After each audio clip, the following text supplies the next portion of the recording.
a very good morning to all of you. Today we are going to study an important topic, that is torque on a current carrying loop placed in uniform magnetic field. ठीक है, एक current carrying loop को जब हम magnetic field में place करते हैं तो वहां पर उसके ऊपर कितना टॉर्क लगता है. ठीक है, फोर्स कितनी लगती है और फिर टॉर्क कितना लगता है, इसी की बात हमें करनी है.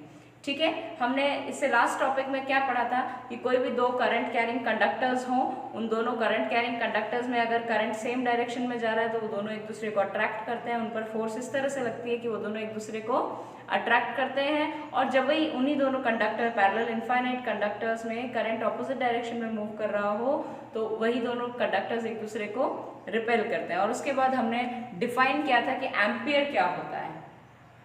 ठीक है, एम्पियर क्या होता है ये हमने डिफाइन कर दिया था. ठीक है, आज हमें पढ़ना है कि जब हम मैग्नेटिक फील्ड में एक लूप को रखते हैं, करंट कैरिंग लूप को, तो उस पर टॉर्क लगता है या नहीं लगता है. तो ये बात समझनी है.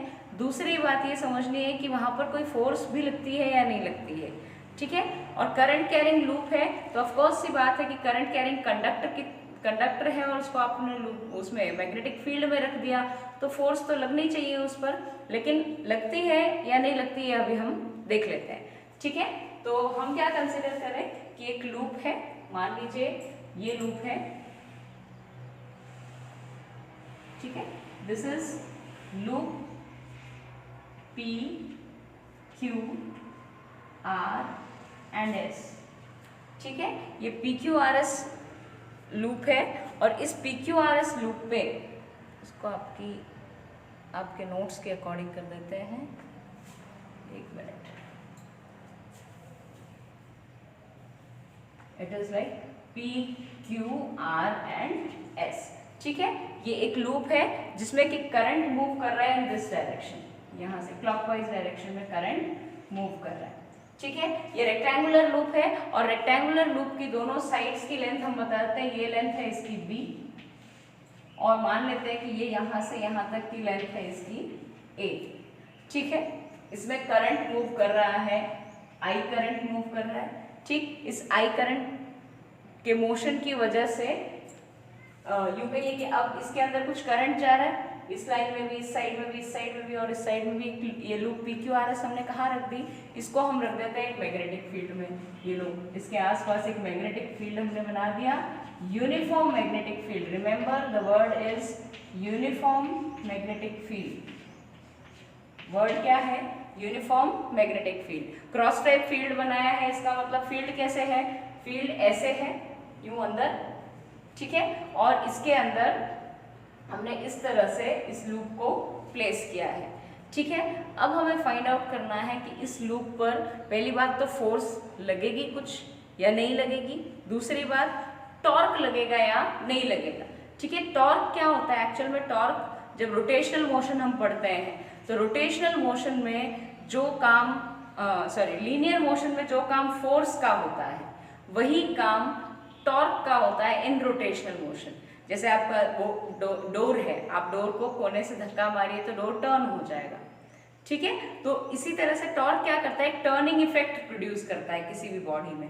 ठीक है, तो ये तो आप 11th में पढ़ के आए होंगे. ठीक, तो ये एक लूप है PQRS जिसको हमने एक magnetic field B magnetic field में हमने इसे रख दिया. मैग्नेटिक फील्ड की वैल्यू क्या है, B. डायरेक्शन क्या है, magnetic field is cross type. ठीक है, क्रॉस टाइप मैग्नेटिक फील्ड है और इसके अंदर हमने ये लूप रख दिया PQRS. ठीक है, ये PQRS लूप जो रखा, अब ऑफकोर्स सी बात है कि इस लूप की हर साइड पर कुछ फोर्स लगेगी क्योंकि करंट कैरिंग कंडक्टर को जब हम मैग्नेटिक फील्ड में प्लेस कर देते हैं तो फोर्स लगती है. ठीक, बात करते हैं यहाँ कितनी कितनी फोर्स लगेगी. तो यहाँ पर पहले हम इस बात की बात करते हैं, PQ. कौन से साइड की बात करते हैं, PQ साइड की. हमें पता है कि अगर A लेंथ का कंडक्टर है या L लेंथ का कंडक्टर है, B मैग्नेटिक फील्ड में प्लेस्ड है, I उसमें करंट जा रहा है, तो फोर्स कितनी लगेगी, उसके अक्रॉस फोर्स लगेगी F is equal to I L vector cross B vector. ये फोर्स लगेगी. ठीक है, कितनी फोर्स लगेगी, L cross B, I L cross B, ठीक है। और एल और बी के बीच में यहाँ पर एंगल कितना है तो वो चेक करते हैं। लेंथ वेक्टर आपका कैसे है, length vector is like this is your length vector, Q से P की तरफ है लेंथ वेक्टर, और मैग्नेटिक फील्ड कैसे है, इनवर्ट्स, P से Q length vector, magnetic field inverts, the angle between these two is 90 degree, दिख रहा है, ठीक। यानी इन दोनों के बीच में एंगल कितना होगा, 90 डिग्री। तो उस केस में हम क्या लिख दें, F is equal to I L B sine 90, और साइन 90 की वैल्यू हो जाएगी 0, तो फोर्स कितनी लगेगी, आई एल बी, ठीक। यहाँ पर लेंथ क्या है, लेंथ है a, लेंथ कितनी है इस पर्टिकुलर PQ वायर की, लेंथ है a, ठीक है। इसी तरह से हम इसकी चारों साइड्स पे एक बार फोर्स देखते हैं, ठीक है। ये इतनी फोर्स किस पर लग रही होगी, इस PQ साइड पर लग रही होगी, ठीक। और इस PQ साइड पर फोर्स लग रही होगी, डायरेक्शन क्या होगी, तो आपको पता है कि क्रॉस प्रोडक्ट रूल लगाना है। राइट हैंड के लिए क्रॉस प्रोडक्ट रूल लगाए, फर्स्ट वेक्टर की तरफ उंगलियां खोले, सेकंड वेक्टर की तरफ राइट हैंड की उंगलियों को मोड़ दें, ठीक है। राइट हैंड की उंगलियों को फर्स्ट वेक्टर की डायरेक्शन के अलोंग खोलें और सेकंड वेक्टर की डायरेक्शन के अलोंग मोड़ दें। तो पहला वेक्टर क्या है यहाँ पर, लेंथ वेक्टर, ये लो लेंथ वेक्टर के अलोंग खोली और बी वेक्टर के अलोंग मोड़ दी, लेंथ वेक्टर के अलोंग खोली, बी वेक्टर के अलोंग मोड़ दी, ठीक है। थंब किस डायरेक्शन में पॉइंट कर रहा है, इधर, यानी इस पार्ट पर फोर्स लगेगी ऐसे F, और वो कितनी होगी, ये यहां से मिटा देते हैं, इसको ऑलरेडी बताते हैं, ठीक है। ये फोर्स कितनी होगी, फोर्स होगी आई ए बी वेक्टर, इतनी होगी, ठीक है। कोई डाउट किसी को यहाँ तक। अब इस पार्ट पर बात करें, ठीक, इस पार्ट पर बात करें तो मैग्नेटिक फील्ड की डायरेक्शन की बात करते हैं। तो यहाँ पर मैग्नेटिक फील्ड की डायरेक्शन क्रॉस है, लेंथ वेक्टर कैसा हो गया, डाउनवर्ड डायरेक्शन में, ठीक। अब हमारा राइट हैंड रूल लगाएंगे हम, तो लेंथ वेक्टर की डायरेक्शन में हमारे हाथ को खोलेंगे, उंगलियों को खोलेंगे, तो लेंथ वेक्टर की डायरेक्शन में आपने खोला, ठीक। बी वेक्टर की डायरेक्शन में मोड़ा, बी वेक्टर किधर है, उधर। अगर मैं ऐसे खोल रही हूँ या ऐसे करके खोलती हूँ तो बी वेक्टर की डायरेक्शन में मुड़ जाएगा ना, ऐसे करके खोलेंगे तो भी मुड़ जाएगा। तो इसको आप ऐसे देखिए कि इस तरह से बी वेक्टर की डायरेक्शन में हमने इसको एल वेक्टर की डायरेक्शन में लेंथ की डायरेक्शन में हमने उंगलियों को खोला, बी वेक्टर की डायरेक्शन में मोड़ दिया, थंब किस डायरेक्शन में पॉइंट कर रहा है, इधर। और क्योंकि इस साइड की लेंथ भी क्या है, ए, रेक्टेंगुलर कॉइल है, तो इसलिए इसके ऊपर भी फोर्स कितनी लगेगी, F, और वो कितनी होगी, आई ए बी, बी वेक्टर जो मैग्नीट्यूड है आपके मैग्नेटिक फील्ड की, ठीक। यानी इस लेंथ PQ पर तो फोर्स लगेगी IAB इस डायरेक्शन में, RS पर फोर्स लगेगी IAB उस डायरेक्शन में, ठीक है।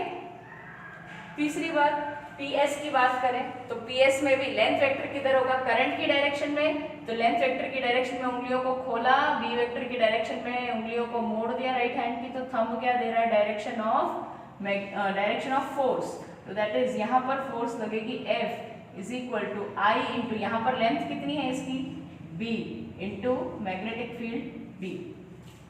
समझ में आ रही है बात। लेंथ वेक्टर की डायरेक्शन में राइट हैंड को खोला, बी वेक्टर की डायरेक्शन में मोड़ दिया, थंब की डायरेक्शन में फोर्स होगी, ठीक। ये इधर यहाँ पर इस डायरेक्शन में लग रही है। अब नीचे वाली साइड की बात करें, QR जो आपकी साइड है उसकी बात करें तो वहां पर भी क्या होगा, लेंथ की डायरेक्शन में उंगलियों को खोलिए, लेंथ किस डायरेक्शन में, करंट की डायरेक्शन में उंगलियों को खोलिए, बी की डायरेक्शन में मोड़ दीजिए, थंब किधर पॉइंट कर रहा है, नीचे। यानी यहाँ पर जो फोर्स लगेगी इस डायरेक्शन में लगेगी, और कितनी होगी, तो फोर्स यहाँ होगी F is equal to I into length है, इस साइड की लेंथ है B इंटू B, ठीक। अब यहाँ पर इस पर्टिकुलर कॉइल को जिसको हमने इस तरह से रखा है, यानी यूं मान लीजिए कि आपका मैग्नेटिक फील्ड कैसे है, आपका मैग्नेटिक फील्ड है इस तरह से, यूं इसके अंदर, और उसके अंदर इस तरह से PQRS कॉइल लग रही है, कॉइल पड़ी हुई है, ठीक है। अब इस PQRS कॉइल को आप क्या करें, इधर वाली फोर्स, यहाँ वाली फोर्स क्या कर रही है, इस PQ साइड वाली फोर्स क्या कर रही है, इसको इधर खींच रही है ऐसे, ठीक। RS साइड वाली फोर्स इसको किधर खींच रही है, इधर, ठीक, ऊपर वाली ऊपर खींच रही है, नीचे वाली नीचे खींच रही है। क्या ये सेम फोर्स, ऊपर जितनी फोर्स लग रही है उतनी नीचे लग रही है, जितनी इधर लग रही है उतनी उधर लग रही है। जितना इधर आप खींच रहे हो उतना इधर फोर्स लग रही है, जितना ऊपर आप खींच रहे हो उतनी नीचे फोर्स लग रही है। क्या ये बॉडी मूव करेगी यहाँ से? नहीं करेगी। यानी टोटल फोर्स, नेट फोर्स क्या हो जाएगा यहाँ पर? नेट फोर्स इस केस में, net force F net will be equal to 0। Net force 0 हो जाएगी क्योंकि ये दोनों फोर्सेस एक दूसरे को कैंसिल कर देंगे, इक्वल है और एक दूसरे से ऑपोजिट है, सेम लाइन पर एक्ट कर रही हैं। ठीक, ये दोनों फोर्सेस भी सेम लाइन पर एक्ट कर रही हैं और दोनों इक्वल एंड ऑपोजिट हैं, कैंसिल आउट कर देंगी। So F net on the whole loop PQRS will be 0। F net क्या होगा? 0 होगा। ठीक है, F net तो 0 हो गया, यानी टोटल फोर्स तो कुछ भी नहीं लग रही है यहाँ पर। क्या टॉर्क लग रहा है? उसको भी देख लेते हैं। ठीक है, यहाँ पर इस केस में टॉर्क की बात करें, नेट टॉर्क। ठीक, टॉर्क की बात करें तो एक बात आपको पता होना चाहिए कि आप दरवाजे को कैसे खोल सकते हो। उसके, ये दरवाजा है आपका ऐसे, ठीक है, इसके ऊपर ऐसे धक्का लगाओगे टैंजेंशियली तो वो खुलेगा। ठीक, उस दरवाजे को ऐसे पकड़ के खींचोगे यूं, क्या वो टॉर्क क्रिएट करेगा? क्या वो मूव करेगा? नहीं। देखो यहाँ पर जैसे यही है ना, आपने इसको इधर खींच रहे हो, दोनों तरफ खींच रहे हो, बॉडी सेम फोर्स से खींच रही है, तो क्या ये मूव करेगी? मूव तो नहीं करेगी। टर्न करेगी? नहीं। यहाँ से खींचो, ऊपर से खींचो, नहीं टर्न करेगी। टर्न कब करेगी? जब इस साइड पर फोर्स कुछ ऐसे लग रही हो आगे की तरफ ऐसे, और इस साइड को कोई फोर्स पीछे धकेल रही हो। इस साइड को तो कोई फोर्स आगे धकेल रही हो, इस साइड को कोई फोर्स पीछे धकेल रही हो। समझ में आ रही है बात? ये 3D फिगर है, इमेजिन करिए बच्चों। देखिए क्या है, आप खींच रहे हैं, दोनों साइड फोर्सेस लग रही है ऐसे, क्या ये घूमेगी? नहीं घूमेगी। क्यों नहीं घूमेगी? तो ऑफकोर्स सी बात है कि इस पे फोर्स दोनों तरफ लग रहा है, इक्वल ऑपोजिट लग रहा है, तो जहां है वहीं पर खड़ी रहेगी। ठीक है, आप अपने से ही लगा लीजिए, आपका एक हाथ यहाँ कोई खींच रहा है, एक हाथ यहाँ कोई खींच रहा है, दोनों की अगर फोर्स सेम है तो आप जहां खड़े वहीं खड़े रहेंगे। ठीक, लेकिन अगर उन दोनों ने क्या कर दिया, आपके दोनों हाथों को थोड़ा सा ऐसे फोर्स दे दिया, यूं, इसने इधर दे दिया, इसने इधर दे दिया, तो आप टर्न करेंगे। ठीक है, यानी कि टर्न करने के लिए हमें कैसी फोर्स चाहिए कि उस बॉडी के इस साइड के टैंजेंशियली कोई फोर्स लगे, ऐसे, इस पर इधर, इस पर इधर, तो ये ऐसे घूमेगी। समझ में आ रही बात? ठीक, यानी यहाँ पर इस केस में क्या ऐसी कोई फोर्स लग रही है? नहीं लग रही। यहाँ तो जो फोर्स लग रही है वो ऐसे खींच रही है और ऐसे खींच रही है, तो वो क्या हो गई? फोर्स भी, नेट फोर्स भी 0 और टॉर्क नेट भी 0। टॉर्क भी कोई नहीं लगेगा, टर्निंग इफेक्ट होगा ही नहीं। समझ में आई बात? चले आगे, क्लियर हुई इतनी बात? ये बात क्लियर हो गई तो अब आगे चलते हैं। देखिए अब इतनी बात क्लियर। अब इस कॉइल को थोड़ा सा रोटेट करते हैं। ठीक है, थोड़ा सा रोटेट करते हैं। देखिए ये ए बी तो मैं मिटा रही हूँ यहाँ पर, और इसको फोर्स डायरेक्शन भी मिटा रहे हैं। ठीक, इसको थोड़ा सा टिल्ट कर देते हैं, रोटेट करते हैं।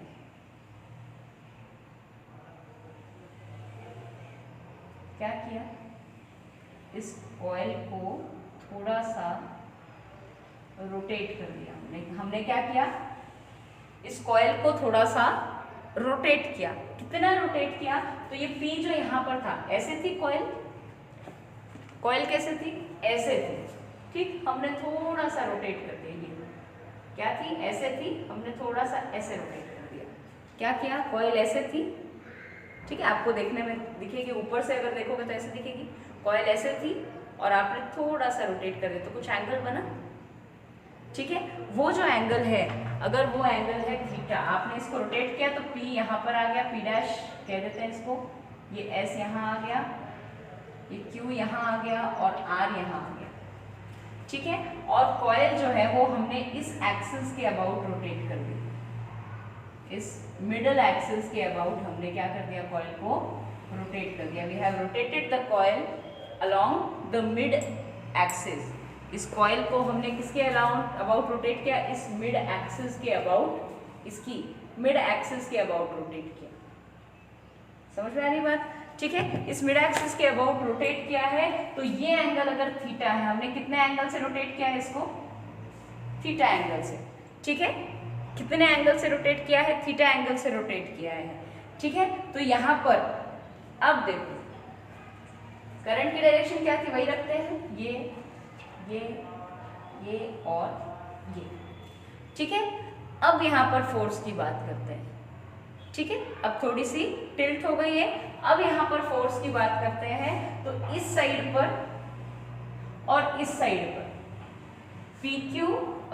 क्यू आर और पी एस, इन पर जो फोर्स लगेगी, ये ऐसे था, ऐसे टिल्ट हो गया, तो इन पर जो फोर्स लगेगी F विल बी, इन पर तो फोर्स लगेगी, इस पर तो फिर इधर ही लगेगी, कैसे, तो देखो लो भाई, आपने लेंथ वेक्टर की डायरेक्शन में खोला, लेंथ वेक्टर की डायरेक्शन में उंगलियों को खोला, ठीक है, बी वेक्टर की तरफ मोड़ दी, तो थंब किधर जा रहा है, अभी भी नीचे ही जा रहा है।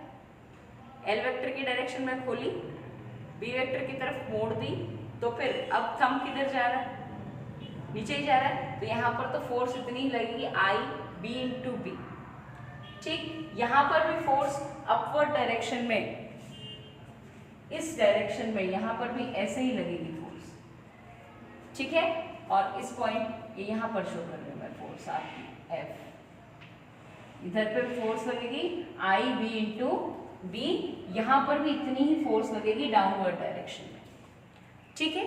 लेकिन अब इस साइड की बात करें, ठीक है, इस साइड की बात करें, तो इस पर ये वाली फोर्सेस पहले वाली में मिटा देते हैं थोड़ी सी, ताकि आपको चीजें क्लियर हो, ठीक है। इस पर फोर्स कैसे लगेगी, तो लेंथ वेक्टर की डायरेक्शन में आपने खोला, बी वेक्टर की डायरेक्शन में मोड़ दिया, तो फोर्स तो लगेगी इधर ही, ऐसे ही लगेगी। लेंथ वेक्टर की डायरेक्शन में खोला, बी वेक्टर की डायरेक्शन में मोड़ा, तो थंब किधर जा रहा है, थंब अभी भी इस डायरेक्शन में जा रहा है, यानी यहाँ फोर्स भी कितनी लगेगी, आई ए बी, इतनी फोर्स लगेगी। यहाँ पर बात करें तो यहाँ पर भी वही फैक्ट है कि भाई नीचे की तरफ आपका एल वेक्टर है, बी ए वेक्टर अंदर की तरफ है, तो फोर्स फिर किधर लगेगी, you, F is equal to I A B, ठीक है। फोर्स लग रही है, दोनों में बराबर लग रही है, और फोर्स दोनों में, अगर एक्स एक्सिस की बात करें तो एक्स एक्सिस की बात करें तो ये लो एक्स एक्सिस, तो यहाँ पर ये तो आपकी फोर्स आई ए बी, यहाँ पर भी आपकी फोर्स आई ए बी, तो एक्स एक्सिस के अलोंग फोर्स, नेट फोर्स क्या हो गई, जीरो, नेट फोर्स तो क्या हो गई, जीरो, कि भाई आपकी ये लूप है, ऐसे है, ठीक है, इस पर इधर फोर्स लग रही है, इस पर इधर फोर्स लग रही है, लेकिन अब ये लूप ऐसे सीधी नहीं है, थोड़ी टेढ़ी है, कैसे है, ऐसे थोड़ी सी टेढ़ी है, इस पर तो कैसे, किधर फोर्स लग रही है, इधर, और इस पर किधर फोर्स लग रही है, उधर, ठीक, इस पर इधर लग रही है, इस पर इधर लग रही है, तो अब क्या ये टर्निंग इफेक्ट शो करेगा, बिल्कुल करेगा, ठीक है, टर्निंग इफेक्ट शो करेगा, लेकिन फोर्स तो क्या रहेगी, नेट फोर्स तो इस लाइन के अलोंग नहीं है, लेकिन एक्स एक्सिस की बात करें तो जितनी फोर्स इस डायरेक्शन में लग रही है उतनी ही फोर्स इस डायरेक्शन में लग रही है, तो फोर्स तो क्या हो रही है, फोर्स तो वेक्टर सम कर रहे हैं, इसलिए एफ नेट तो क्या रहेगा, यहाँ पर भी जीरो। क्या कर दिया हमने, now we have rotated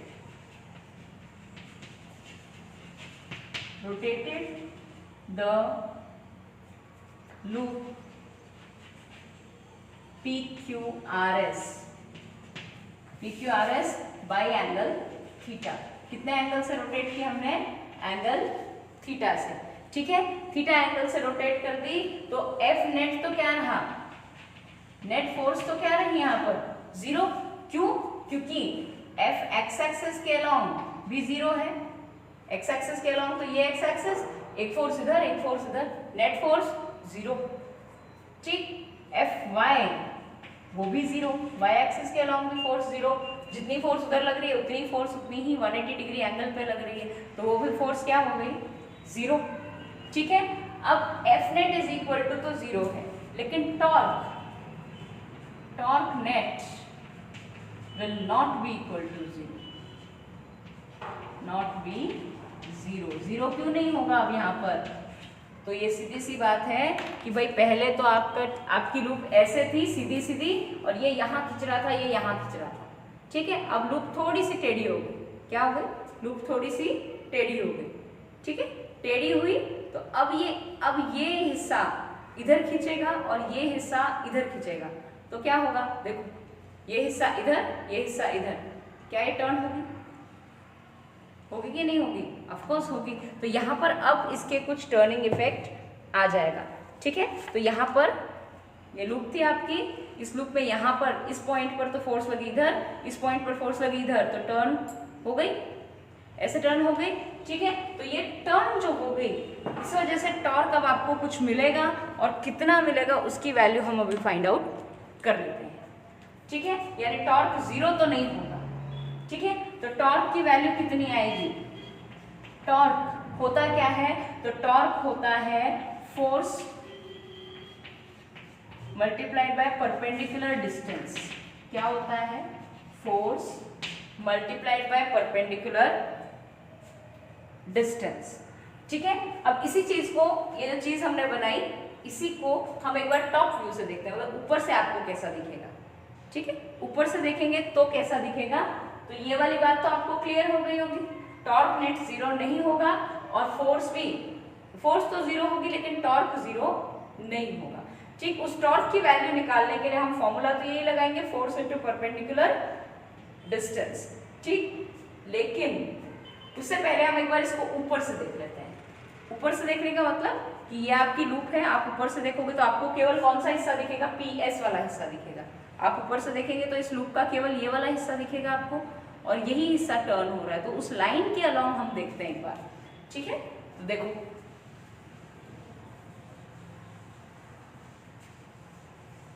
notes की टेंशन नहीं लेनी है, नोट्स आपको मिल जाएंगे, समझ लो। देखो ये हो गया आपकी पहले PQ लूप, PQ जो साइड है वो ऐसे थी,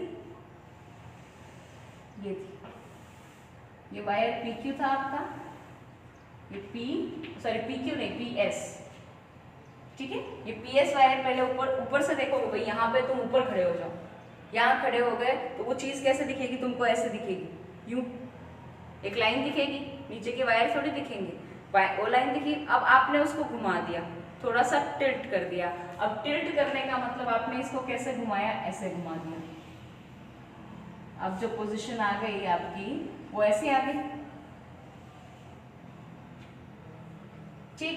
पहले फोर्स यहां पर लग रही थी, F = IAB, एक फोर्स इस नीचे वाली साइड पर, ये जो दिख रही है ना आपको, ये क्या है, साइड वाली, यहां पर भी फोर्स ऐसे लग रही थी इस वाली लाइन पर, IAB, ठीक। इतनी फोर्स लग रही थी, यहां इस पॉइंट के अबाउट मूव कर रहा है, ठीक। अब ये P जो है वो यहां आ गया, S जो है वो यहां आ गया, ठीक। कितने एंगल से मूव कर गया, तो ये ऊपर वाला एंगल क्या है, थीटा, ठीक। ये ऊपर वाला एंगल क्या है, थीटा।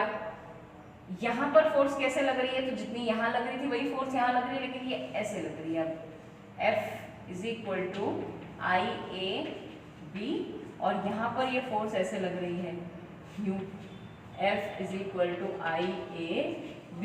तो अब ये तुम्हें बिल्कुल थोड़ा इमेजिन हो रहा होगा कि इलेक्ट्रिक फील्ड में जब हमने एक डाइपोल प्लेस किया था तो कुछ ऐसा ही था, इस तरह से इलेक्ट्रिक फील्ड था, ये हमने डाइपोल प्लेस किया था, ये पॉजिटिव चार्ज, ये नेगेटिव चार्ज, या यूं कह लीजिए कि ये नेगेटिव और ये पॉजिटिव, तो ये तो इधर ले जा रहा था, ये इधर ले जा रहा था, जिसकी वजह से उस डाइपोल पर क्या आ रही थी, कुछ टर्निंग इफेक्ट आ रहा था, और टॉर्क आपको कुछ मिला था, P×E मिला था, ठीक। वैसा ही कुछ यहाँ पर है, यहाँ पर ऊपर से देखने से ऐसा दिख रहा है, ठीक है। इसको इमेजिन करने के लिए तुम ये समझ सकते हो कि अब जैसे ये है ना, ये लूप है आपकी, ठीक। ये लूप है, आपको ऊपर से देखोगे तो यहाँ से देखोगे तो कैसे दिखेगी, ऐसे दिखेगी। ये लूप आपको दिख रही है, केवल ये वाला एज दिख रहा है। अब आपने इसको रोटेट कर दिया कुछ ऐसे, कैसे रोटेट किया, कुछ ऐसे, कैसे रोटेट किया, थोड़ा सा ऐसे रोटेट किया ना, तो इसी डायरेक्शन में मैं रोटेट कर रही हूँ, ऐसे, ये ऐसे थी, ऐसे, यानी पहले तो आपकी जो लूप थी वो इस तरह से रखी हुई थी, ऐसे थी।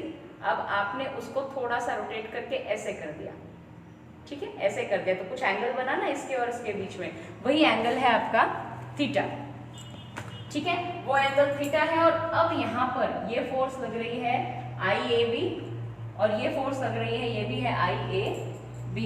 B क्या है? मैग्नेटिक फील्ड, जिसमें आपने इसको रख दिया है। A है उस साइड की लेंथ, I है उसके अक्रॉस करंट। ठीक है, अब इतना करंट जा रहा है। तो अब यहाँ पर अगर हम बात करें तो टॉर्क नेट की, टॉर्क नेट कितना होता है? तो वो होता है कोई भी force multiplied by perpendicular distance. क्या होता है? Force multiplied by perpendicular distance. ठीक है, परपेंडिकुलर डिस्टेंस से मल्टीप्लाई कर रहे हैं हम फोर्स को। तो फोर्स तो कितनी लग रही है भाई? ये भी उतनी ही है, ये भी उतनी ही है। ठीक, अब परपेंडिकुलर डिस्टेंस किसके बीच की होती है? परपेंडिकुलर डिस्टेंस होती है दोनों फोर्सेस के बीच की।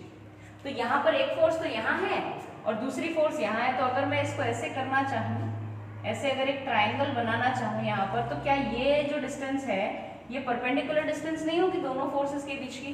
भाई ये वाली फोर्स तो इस लाइन के अलॉन्ग लग रही है और ये वाली फोर्स इस लाइन के अलॉन्ग लग रही है। तो परपेंडिकुलर डिस्टेंस तो ये यहाँ से और यहाँ तक का हुआ, यहाँ से और इस पॉइंट तक का।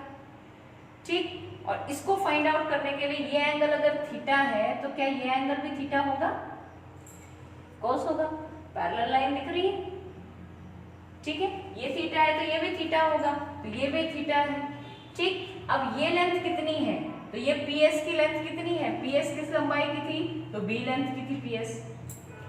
ठीक है, B लेंथ की PS है तो इस साइड की वैल्यू क्या आएगी? तो लगा देते हैं हम हमारे ट्रिग्नोमेट्रिक के फॉर्मूले लगाएंगे। तो यहाँ पर ये हाइपोटेन्यूज, आपको ये वाली साइड निकालनी है। तो क्या ये साइड B sin थीटा नहीं आएगी?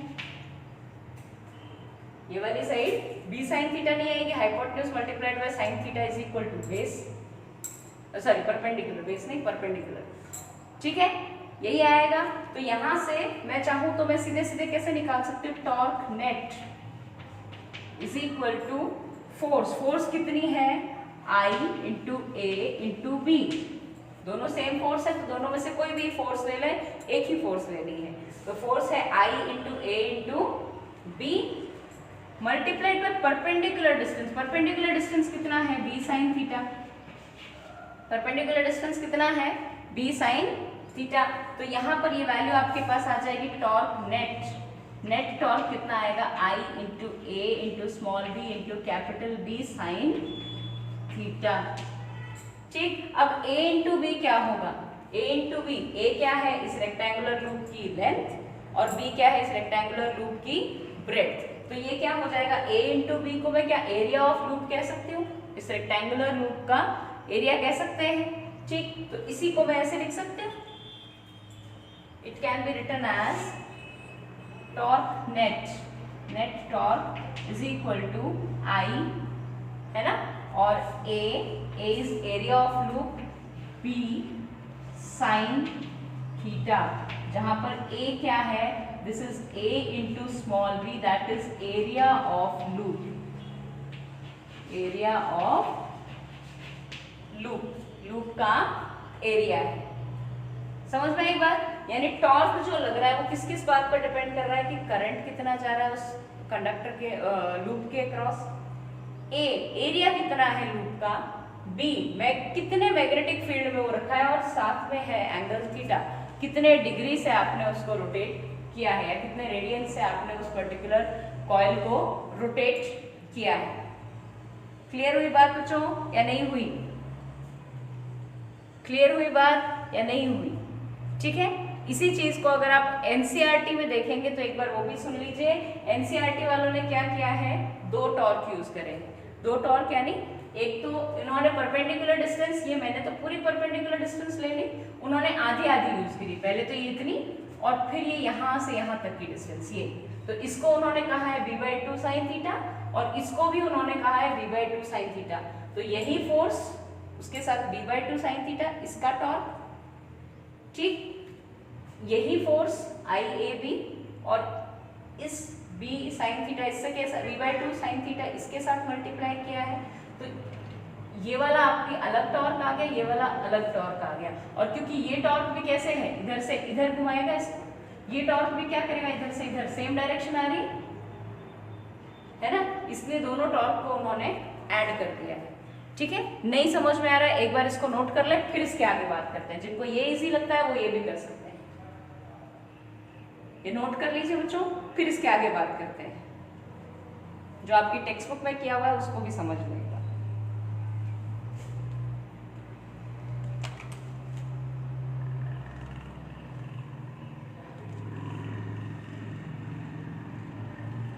हो गया? चलिए ठीक है। तो अब इसी चीज को मैं थोड़ा अलग वे में करके बता रही हूं आपको। यहां पर देखिए, ठीक है, अब इसको देखिए।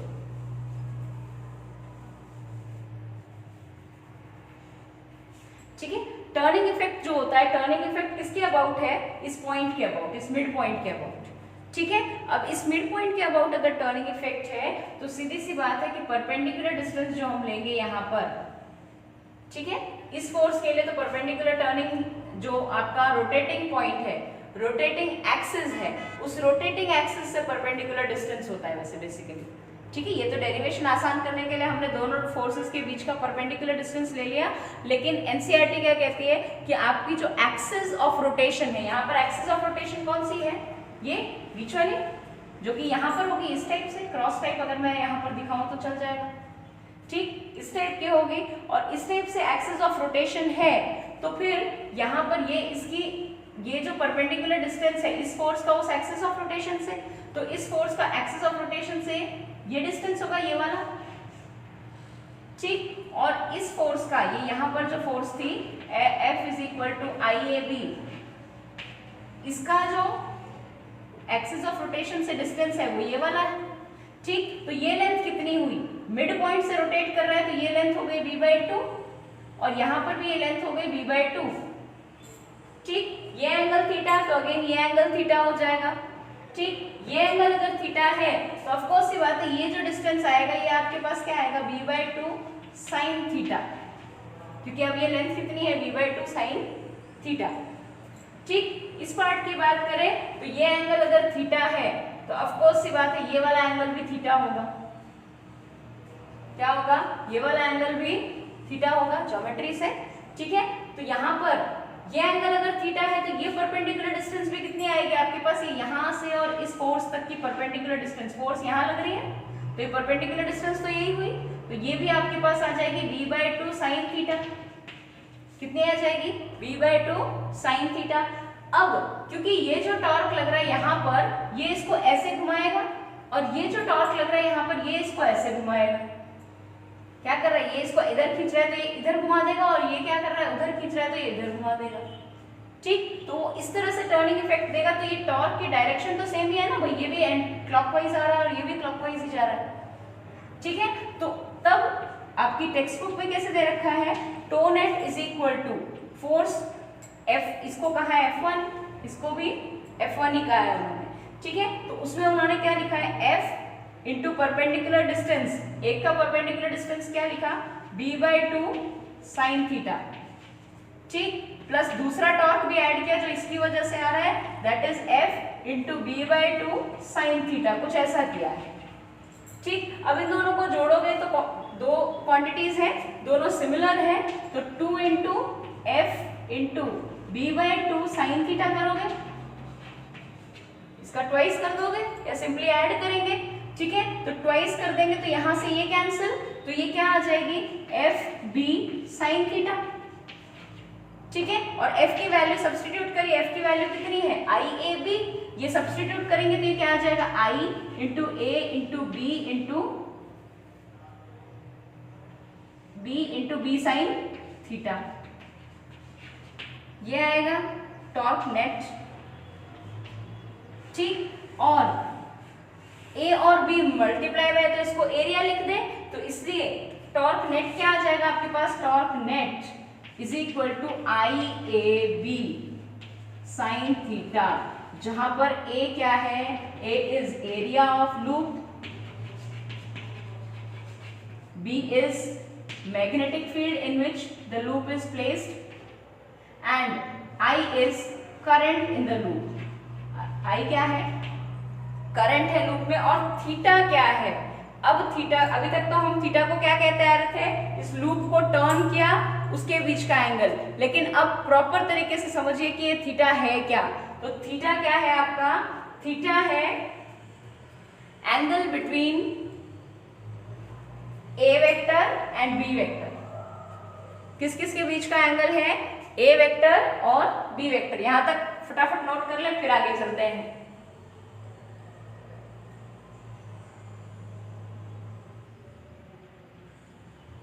चले आगे, चलिए देखिए, अब ये चीज हो सकता है आपको समझ में आ गई हो। अब आगे चलते हैं। देखिए, अब जो हमारे जरूरत का इसको रिजल्ट्स को हमारे अकॉर्डिंग मॉडिफाई करते हैं। Torque, net torque is equal to I A B sine theta. ये आया, ठीक है। यहाँ ए क्या है? Area vector. और एरिया वेक्टर की डायरेक्शन हमेशा कहाँ लेते हैं? तो जिस डायरेक्शन में आपका करंट जा रहा है उस डायरेक्शन में आप अपनी फिंगर्स को कर्ल करिए, तो थंब जो देगा वो एरिया वेक्टर की डायरेक्शन देगा। थंब किसकी डायरेक्शन देगा? एरिया वेक्टर की, ठीक है। यानी आप करंट की डायरेक्शन में अपने फिंगर्स को कर्ल करेंगे, राइट हैंड की फिंगर्स को कर्ल करेंगे, तो थंब जिस भी डायरेक्शन में जाएगा वो क्या होगी? आपकी एरिया वेक्टर की डायरेक्शन। वैसे एरिया वेक्टर हमेशा ही उस प्लेन के परपेंडिकुलर होता है, ठीक है। जैसे कि ये आपका प्लेन है, तो इस प्लेन का एरिया वेक्टर या तो इधर से परपेंडिकुलर ऊपर की तरफ आएगा या नीचे की तरफ जाएगा। किधर होगा? परपेंडिकुलरली अपवर्ड्स, ऐसे होगा या फिर ऐसे होगा, ठीक है। अब कौन सा होगा, ऊपर वाला होगा या नीचे वाला होगा, वो देखने के लिए हम इस लूप में जिस डायरेक्शन में करंट जा रहा है, ठीक है, जैसे इस लूप में करंट कैसे जा रहा है? ऐसे जा रहा है, इस डायरेक्शन में करंट जा रहा है। तो अब यहाँ पर एरिया वेक्टर की बात करें तो इस लूप को मैं उंगलियों को, राइट हैंड की उंगलियों को अगर मैं एरिया वेक्टर की डायरेक्शन में खोल लूँ और बी वेक्टर की डायरेक्शन में एरिया वेक्टर की डायरेक्शन में मोड़ लूँ या करंट की डायरेक्शन में मोड़ लूँ, तो जो थंब है वो क्या देगा? एरिया वेक्टर की डायरेक्शन। क्या कह रहे हैं कि अगर मैं राइट हैंड की फिंगर्स को करंट की डायरेक्शन में कर्ल कर लूँ तो थंब जो देगा वो मुझे एरिया वेक्टर की डायरेक्शन देगा, ठीक है। तो ये आपका थंब के अकॉर्डिंग या आपकी फिंगर्स को आपने कैसे कर्ल किया? जैसे राइट हैंड है, राइट हैंड में अब ऐसे कर्ल करनी है आपको फिंगर्स। करंट कैसे जा रहा है? ऐसे, ठीक है। ऐसे कर्ल करेंगे तो थंब किधर जा रहा है? अंदर। यानी यहाँ पर इस पर्टिकुलर लूप के लिए एरिया वेक्टर कैसा था? Cross type. एरिया वेक्टर कैसा था?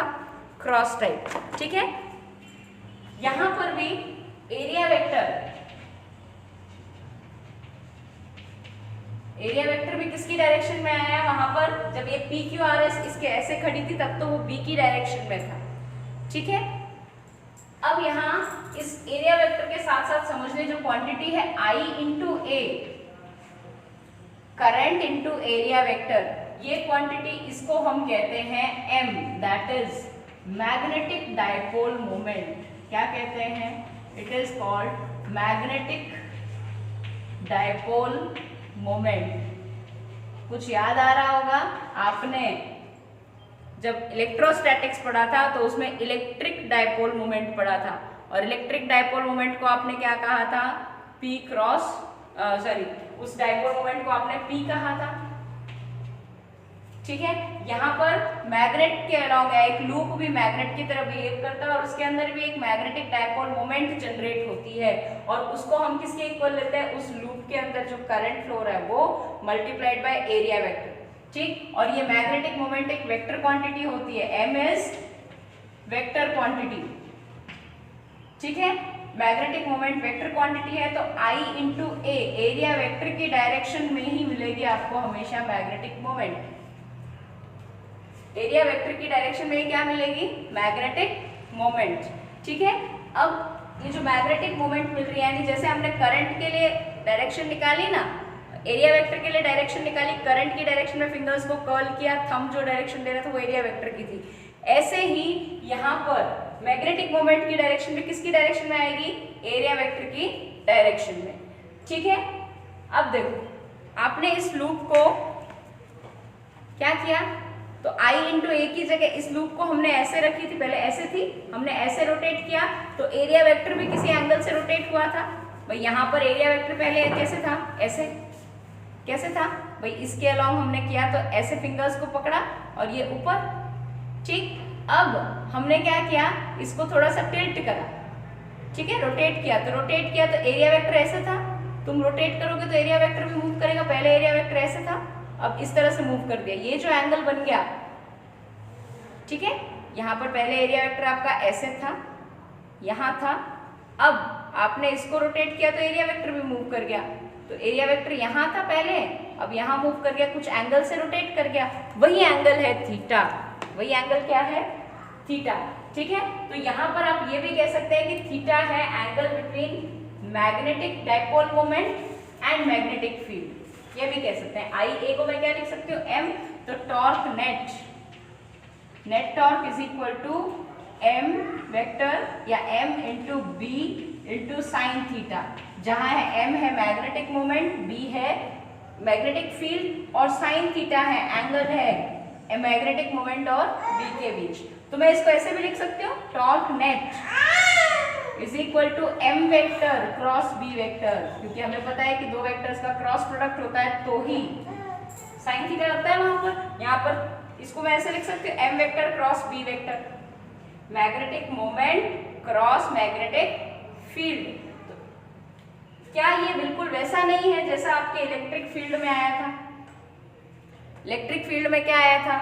इलेक्ट्रिक फील्ड में टॉर्क की वैल्यू क्या आई थी आपके पास? तो इलेक्ट्रिक फील्ड में अगर आपको ध्यान हो तो torque was P vector cross E vector, ये आया था जिसको आप PE साइन थीटा लिख रहे थे, ठीक है। तो ये हो गया torque is equal to P cross E, that is PE sine theta. यहाँ पर भी सिमिलर हो गया, यहाँ पर electric dipole moment cross electric field, यहाँ पर टॉर्क आ रहा है magnetic dipole moment cross magnetic field. Clear हो गई ये बात? कोई डाउट हो किसी को तो आप पूछ लीजिएगा, ठीक है। आई होप यहाँ तक क्लियर हो गई होगी बात, ठीक। अब अगर ये तो सिंगल लूप थी, अगर इसमें n टर्न्स आ जाए, क्या आ जाए? n टर्न्स, ठीक है। ये तो केवल आपको रिमेंबर कराने के लिए, एनालॉजी बताने के लिए कि मैग्नेटिक मोमेंट कि जैसा मैग्नेटिक मोमेंट भी वैसा ही बिहेव करता है जैसे इलेक्ट्रिक मोमेंट इलेक्ट्रिक फील्ड में बिहेव करता है, ठीक है। तो इफ यहाँ पर if loop has n turns, क्या लूप के अंदर कितने टर्न्स हो? n टर्न्स हो, तो फिर ये फॉर्मूला क्या बन जाएगा आपका? टॉर्क इज इक्वल टू आपका आया था आई ए बी साइन थीटा आया था, ठीक। अब n टर्न्स आ गए तो एक टर्न का टॉर्क ये होता है, तो n टर्न्स का कितना हो जाएगा? n से मल्टीप्लाई, ठीक। तो ये फॉर्मूला आपके पास आ गया, torque is equal to N I A B sine theta. तो torque is equal to N I A B sine theta, यानी लूप के ऊपर कितना टॉर्क लगेगा वो किस किस बात पर डिपेंड करेगा? नंबर ऑफ टर्न्स कितने हैं, उसमें करंट कितना जा रहा है, एरिया कितना है लूप का, और मैग्नेटिक फील्ड कितना है। ये बात बहुत इंपॉर्टेंट है, एंगल कितना है ये भी आपको ध्यान रखना है, ठीक है। बहुत इंपॉर्टेंट है, आगे काम आने वाली है, ठीक है। तो इस पार्ट को आप ध्यान रखेंगे, ठीक है। अब आप कहेंगे कि मैग्नेटिक मोमेंट यहाँ क्या होगी मैडम? तो यहाँ पर एन आई ए, एक टर्न हो तो मैग्नेटिक मोमेंट होती है आई इंटू ए। जब एक से ज्यादा टर्न आ जाएंगे तो जितने टर्न्स हैं हर टर्न के लिए उतनी ही मैग्नेटिक मोमेंट मल्टीप्लाई हो जाएगी। तो यहाँ इस केस में magnetic moment m is equal to N I और a लिख देंगे हम, ठीक है, N I into A. Clear? I hope यहाँ तक क्लियर हो गया हो। तो लास्ट में इसको भी आप क्या लिख सकते हैं? इसको भी आप ऐसे लिख सकते हैं कि torque is equal to m vector cross b vector, ठीक है। डायरेक्शन ध्यान करने के लिए ध्यान रखना कि आपको अपना राइट हैंड उठाना ही पड़ेगा, बिना हाथ की कसरत किए आपको याद नहीं समझ में आने वाली है डायरेक्शंस, ठीक है। Always try to use your hand properly for directions. इतनी बात क्लियर हो गई। अब टॉर्क तो लग रहा है, टॉर्क कहाँ पर मैक्सिमम लग रहा है, कहाँ पर मिनिमम लग रहा है, उसकी बात कर लें, ठीक है भाई। यहाँ तक बात क्लियर हुई? चले आगे, तो यहाँ तक लिख लीजिए, इससे आगे चलते हैं।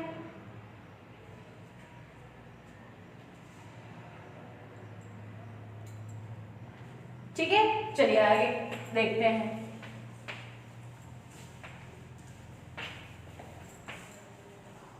तो अब हमारे पास क्या हो गया? टॉर्क आ गया। टॉर्क कितना आ गया?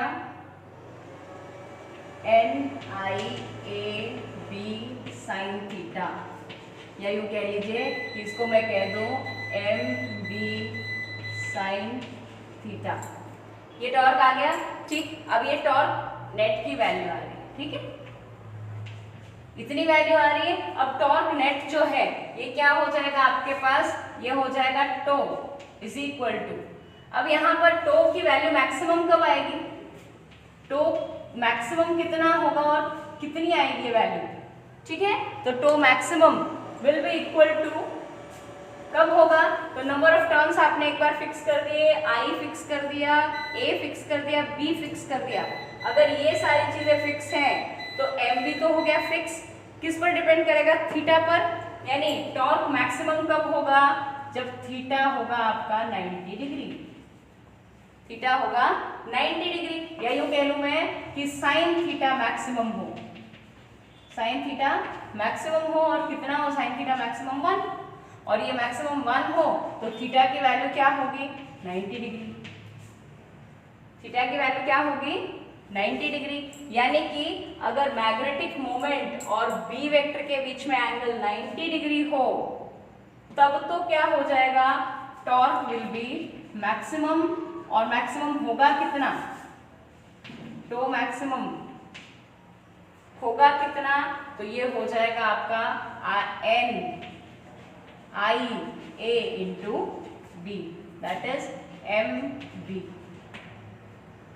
इतना आएगा। ठीक है,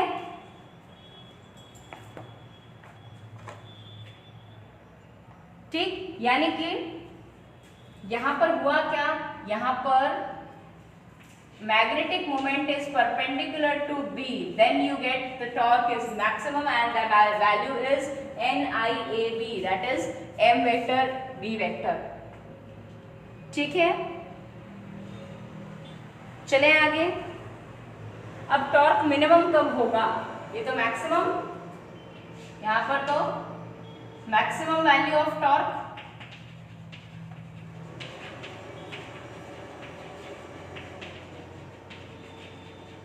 और यहां बात करते हैं मिनिमम वैल्यू ऑफ टॉर्क कब होगी, मिनिमम,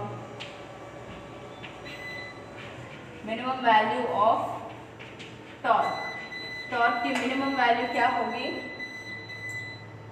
टॉर्क की मिनिमम वैल्यू कब मिलेगी, तो टॉर्क मिनिमम होगा कब, when theta is 0 degree, torque is minimum when theta is 0, theta 0 होगा तो टॉर्क भी क्या आ जाएगा, टॉर्क की वैल्यू मिनिमम यानी 0 आएगी। ठीक, एक बात और, थीटा 0 भी हो सकता है, दूसरी बात थीटा 0 भी हो या फिर हो 180 डिग्री, क्या हो, थीटा 0 हो और या हो 180 डिग्री, यानी या तो लूप कैसे रखा हो ऐसे, या फिर रोटेट होके ऐसे। समझ में आ रही बात, ये 0 डिग्री, भाई यहाँ पर अगर आप देखें तो 0 डिग्री, अब आपने कंप्लीटली रोटेट कर दिया फिर 180 डिग्री, लेकिन फोर्स तो ये इधर, ये इधर, यानी फोर्सेस कैसे हो जाएंगे उस केस में, यहाँ वाली फोर्स ये जो इधर लग रही थी, इस डायरेक्शन में जो फोर्स लग रही थी वो अब जब ये इधर आएगा तो वो अंदर की तरफ हो जाएगी ऐसे, और ये जो फोर्स जो उधर लग रही थी तो ये ऐसे होगा, तो ये वाली फोर्स तो उधर, ये वाली फोर्स इधर, यानी अब इस केस में आपको क्या मिलेगा, 180 डिग्री जब टर्न हो जाएगा तो ये जो बाहर की तरफ फोर्सेस दिख रही हैं तुमको, यानी लूप ये है, ये तो यानी आपने इसको रोटेट कर दिया बाय 180 डिग्री। ठीक, तो पहले तो इस साइड पर, यानी यहाँ पर आ गया आपका SR और यहाँ पर आ गया आपका PQ। ठीक है, ये 180 डिग्री से आपने रोटेट किया तो ये हो गया आपका PQ इस साइड आ गई और SR इधर आ गई, तो SR पर फोर्स किधर लग रही थी, इधर, इधर ही लगेगी, ये F, और PQ पर फोर्स किधर लग रही थी, इधर, वो भी इधर ही लगेगी, लेकिन अब डायरेक्शन क्या, 180 डिग्री से घुमा दिया तो वो दोनों फोर्सेस एक दूसरे को कैंसिल तो कर रही है पर अब अंदर की तरफ कर रही है। समझ में आई बात, लेकिन फोर्सेस कैंसिल जरूर कर रही है, तो F नेट तो हमेशा ही 0 रहेगा। अगर किसी करंट कैरिंग लूप को आपने मैग्नेटिक फील्ड में रख दिया तो फोर्स उस पर हमेशा ही क्या रहेगा, 0। ठीक, फोर्स हमेशा 0, टॉर्क जीरो कब होगा? तो टॉर्क जीरो होगा जब थीटा होगा 0 या थीटा होगा 180 डिग्री, ठीक। अदरवाइज टॉर्क मैक्सिमम तो लगेगा इतना, और कुछ एंगल होगा तो उसके करस्पॉन्डिंग साइन थीटा की वैल्यू हम वहां रखेंगे, तो वो आ जाएगा आपके पास टॉर्क की value. Clear? But F net is equal to 0 always. लेकिन ये ध्यान रहे ऑलवेज कब होगा? जब फील्ड कैसा है? यूनिफॉर्म फील्ड है, यूनिफॉर्म मैग्नेटिक फील्ड है। क्लियर? आई होप आप लोगों को यहाँ तक क्लियर हो गया होगा, ठीक है। इससे रिलेटेड कोई डाउट्स है तो आप पूछ लीजिएगा, चाहे कमेंट्स कर दीजिएगा, चाहे आप क्लास के ग्रुप में पूछ लीजिएगा, ठीक है। जहाँ भी आपको सुटेबल लगे आप वहाँ पूछ सकते हैं, ठीक है। तो यहाँ तक आई होप आप सभी को क्लियर हो गया होगा। विद दिस आज का लेक्चर यही है।